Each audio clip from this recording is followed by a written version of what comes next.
अरे बच्चों, आप सभी का इस प्यारे से चैनल राजपूत मैथ क्लासेस में आप सभी का स्वागत है। मैं आशा करूंगा कि आप सब ठीक होंगे। तो बेटे, आज की क्लास में मैं आपके लिए लेकर आया हूं सीटेट जो आपका आज पेपर हुआ है, यानी पेपर 2। सीटेट जो आपका पेपर जो 2 हुआ है मॉर्निंग टाइम में, उसका कंप्लीट हल मैं आज के वीडियो में आपको देने वाला हूं। तो इसीलिए वीडियो में अंत तक बच्चों बने रहना। तो चलिए, मैं आपको तुरंत सटीक आंसर बताने का प्रयास करूंगा। तो सब बच्चे वीडियो में अंत तक बने रहेंगे। आपको बहुत ही कम समय में मैं आपको आंसर बताने वाला हूं।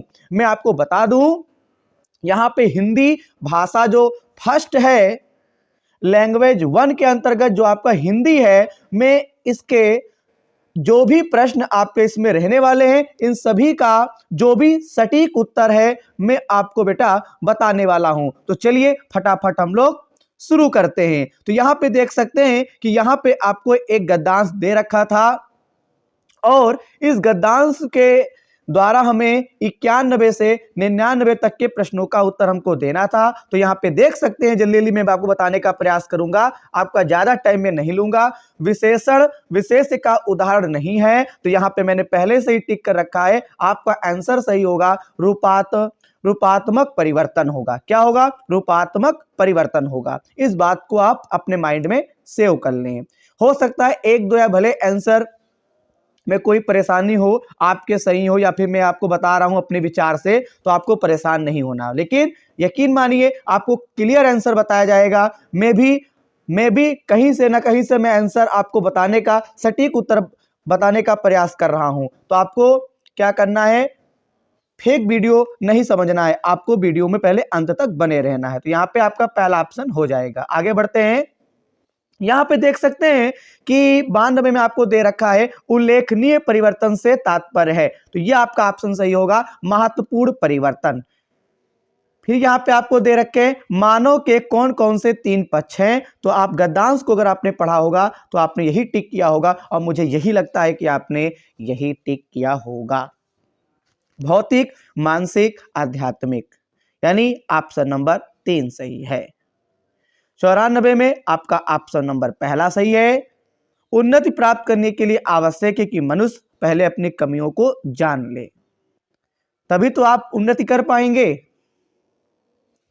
95 में आपका ऑप्शन नंबर आपका 2 सही होगा। सभी अव्यवस्थित आदिमानव के पास। 96 का पहला आपका आंसर सही होगा। गद्यांश के आधार पर क्या कहा जा सकता है? परिवर्तन मानव जीवन का सत्य है। सही बात है यार, परिवर्तन तो मानव जीवन में ये अहम रोल रखता है, और ये क्या है? सत्य है। 97 मानव शब्द में किस प्रत्यय और उपसर्ग का प्रयोग संभव है?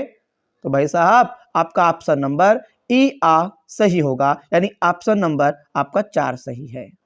मैं ज्यादा आपका समय नहीं लूंगा। आगे देखिएगा, आदि मानव ने क्षेत्र में प्रगति को, परंतु क्षेत्र में प्रगति नहीं कर सका, यानी भौतिक, आध्यात्मिक आपका ऑप्शन सही होगा। 98 का ऑप्शन नंबर आपका 2 सही है। अध्यात्म शब्द में एक प्रत्यय लगाने पर शब्द बनेगा, यह आपने बिल्कुल सही किया होगा। आध्यात्मिक ऑप्शन नंबर 2 सही है। आगे हम लोग कविता को पढ़ेंगे और इससे संबंधित आपको उत्तर देना है। आपने कविता पढ़ लिया होगा, मैं केवल आंसर देने वाला हूं, पढ़ाने वाला बिल्कुल नहीं हूं। समूह से भिन्न शब्द युग्म है, आपका ऑप्शन नंबर 4 सही होगा। हार और विहार।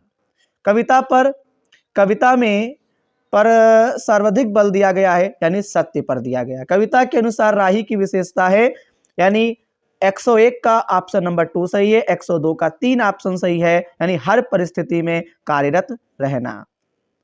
103 का आपका ऑप्शन नंबर सही होगा 2, स्वाभिमान बना रहना चाहिए कविता के अनुसार, किसी भी परिस्थिति में हो। अंधकार का प्रतीक नहीं है समाधान, ध्यान रखिएगा। 104 का 3 नंबर ऑप्शन सही है। इस कविता का मुख्य स्वर क्या है? भैया ओज है। क्या है? ओज है। 106 का आपका पेडागोजी से क्वेश्चन पूछा गया है, तो ये आपका ऑप्शन नंबर 2 सही है मेरे बच्चे। 107 का ऑप्शन नंबर आपका 4 सही होगा। 108 का ऑप्शन नंबर निम्नलिखित में से कौन सा विस्तृत पाठन का उद्देश्य नहीं है? व्याकरण अधिगम के लिए पठन। मैं आपको जल्दी आंसर बताने का प्रयास कर रहा हूं जिससे कि मैं आपका टाइम ना खराब करूं, आप जो चाहते हैं वो चीज आपको मिल जाए बस। पारस्परिक शिक्षण 109 का पहला ऑप्शन सही है। 110 में आपका ऑप्शन नंबर पहला सही है। बुनियादी अंतर व्यक्तित्व संप्रेषण कोश BICS, ये आपका ऑप्शन सही है। एक शिक्षार्थी किसी विशिष्ट जानकारी प्राप्त करने के लिए समाचार पत्र से समाचार पढ़ती है तो भाई साहब बहुत ही बारीकी से उसको पढ़ती है, इसीलिए यह पढ़ता है। बारीकी से पठन आपका ऑप्शन सही है, ऑप्शन नंबर 2। 112 में आपका ऑप्शन नंबर 2 सही है, समालोचनात्मक भाषा विकास। 113 में आपका ऑप्शन नंबर 2 सही है, व्याकरणिक तत्वों के नियमों को जानना होता है। व्याकरण के शिक्षण अधिगम में प्रक्रियात्मक ज्ञान अगर है, व्याकरणिक तत्वों के नियमों को जानना है। त्रिभाषा सूत्र के बारे में कौन सा कथन सही है? आपका ऑप्शन नंबर भैया 4 सही है। मातृभाषा, घर की भाषा और क्षेत्रीय भाषा प्रथम भाषा के रूप में जानी जाती है। 115 जो आपका क्वेश्चन दे रखा है, एक भाषा अध्यापक अंग्रेजी में कहानी सुनाती है और शिक्षार्थियों से कहती है कि उन्हें जो भी भाषा आती है इस भाषा में या कहानी समूह सुनाए, फिर कक्षा के सामान्य भाषा में यही कहानी सुनाए, यानी बहुभाषा शिक्षण, यानी बहुत सारी भाषाएं हो सकती हैं, बहुभाषी शिक्षण होगा। 116 ऑप्शन नंबर आपका पहला सही होगा, मलयालम की क्षेत्रीय बोली। 117 का ऑप्शन नंबर 4 सही है। जल्दी कर रहे हैं। प्रश्न नंबर 118 का ऑप्शन नंबर 4 सही है, थीम आधारित शब्दावली। 119 जो आपको दे रखे हैं इसका ऑप्शन नंबर 3 सही है। 120 है, इसका ऑप्शन नंबर आपका तीसरा सही है।